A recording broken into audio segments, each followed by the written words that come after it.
It is my pleasure now to introduce to you Paul Weckstein, who is on my far left, and he is the co-director of the Center for Law and Education. It is located both in Washington, D.C. and in Boston, and he works in the Washington, D.C. office. This center was originally established at Harvard University as a national support center on education issues for the legal services community to advance the rights of all students and families, and particularly those in low-income communities, and their rights to a high-quality education. To his right, and we have Marilyn Chase. Marilyn Anderson Chase is a social worker by training, I believe, who is now the Assistant Secretary here in Massachusetts for Children, Youth, and Families at the Executive Office of Health and Human Services. She has been in that role since April of 2007 and is responsible for the whole wide range of children, youth, and family agencies within Massachusetts. To her right, we have Tom Weber, who serves as the Undersecretary of Education. His boss is Secretary Rebel, and he is here and has worked in the Department of Education for a number of years, and he is also worked as Legislative Director on strategies for children and the early education communities. And to his right and my left is Jonathan Furr, who is a partner at the in the Chicago office of the law firm Holland & Knight, where he practices in the areas of education, public policy and regulation, and state and local government contracting. Mr. Furr is actively engaged in state and national education policy and legislative developments in key areas of education reform, including data, human capital systems, interventions in local performing schools, virtual learning, charter schools, early learning, and STEM education, STEM. In any event, Jonathan has also been, he's the former general counsel to the Illinois Department of Education. And so we have, I believe, what's shaping up to be a very interesting discussion in the area of education reform through legislative and government action. Okay, hello everybody, and I wanted to get a breakdown on who everybody is a little bit. So, first of all, how many people here are not from Massachusetts? Wow, okay. Second of all, how many of you are attorneys? How many of you are attorneys who work in one way or another on right to quality education issues, achievement issues? So, yes. And how many of you who are not, thank you, how many of you who are not attorneys are working on these issues in some other role, either education agencies, or advocacy groups, or nonprofits? And then, so I assume we have a fair number of attorneys maybe connected with individual rights and responsibility section who are interested in this issue and maybe looking at different ways to get in. Okay, good. Where I wanted to begin is with the ABA, actually, and what the ABA has to say about both this topic, what legislatures and other government units should do about the right to quality education, and what it has urged attorneys to do to get that to happen. And the ABA has been quite specific about that. And for me, this is the perfect forum to talk about it because as an activity of the section on individual rights and responsibilities, as I think you'll hear from my description of ABA policy on this, it very much comes at these issues of achievement, school reform, from a rights-based perspective, which is also where my organization, Center for Law and Education, comes out. And indeed, there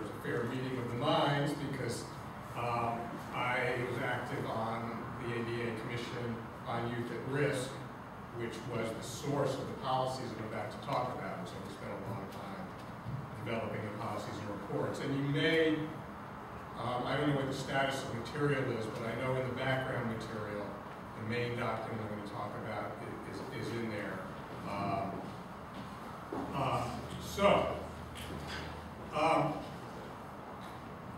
When we think about right to quality education, you can find rhetoric about it everywhere and across the political spectrum. Most major candidates for president in the last 20 years have made statements about it being the most important civil right issue of our time, etc.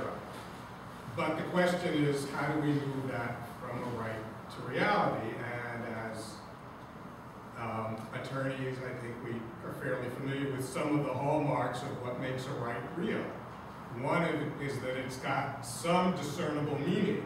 Now, it can be a very precise definition, or it can be, like with the First Amendment or equal protection, it can be something that is not so precise, but there are at least standards for determining what it means as applied to situations. So that's one thing. Another is, it's not a real right unless there is a systematic expectation that it is uniformly implemented, that you can count on in the institutions that have some connection with it. And then the third is that it's enforceable in those instances where the right diverges from the reality. So one is to make it the norm, a second is to make it the norm, and the third is to have something to fall back on where it's not.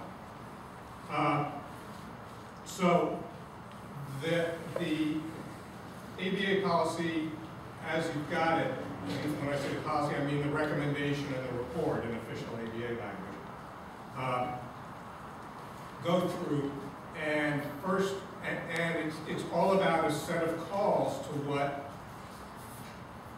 legislative bodies at the federal and state level and administrative bodies, education agencies at federal, state, and local levels need to do to make that right reality, and it calls for 5 things by those 5 wings of government. The first is to articulate the meaning of the right by articulating elements of what that right consists of, that kids and families should expect in the way of quality education and that schools should be expected to provide.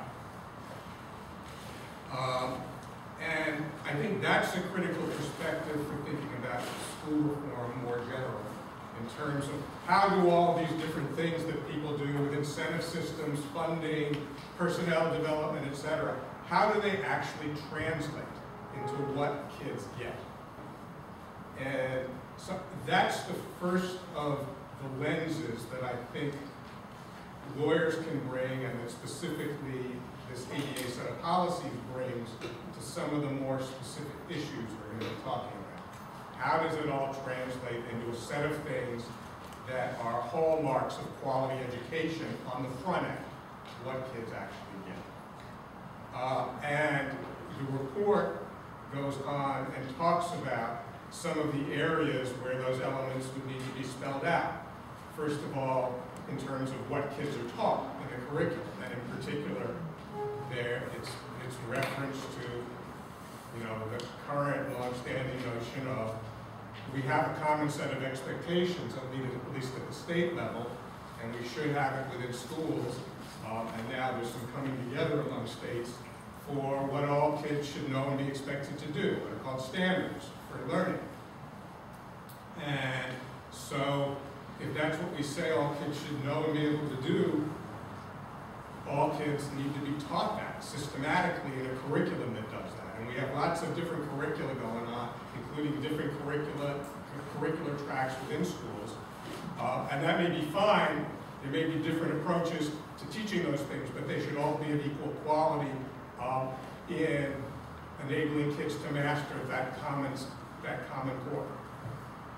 Second element that the policy refers to is instruction.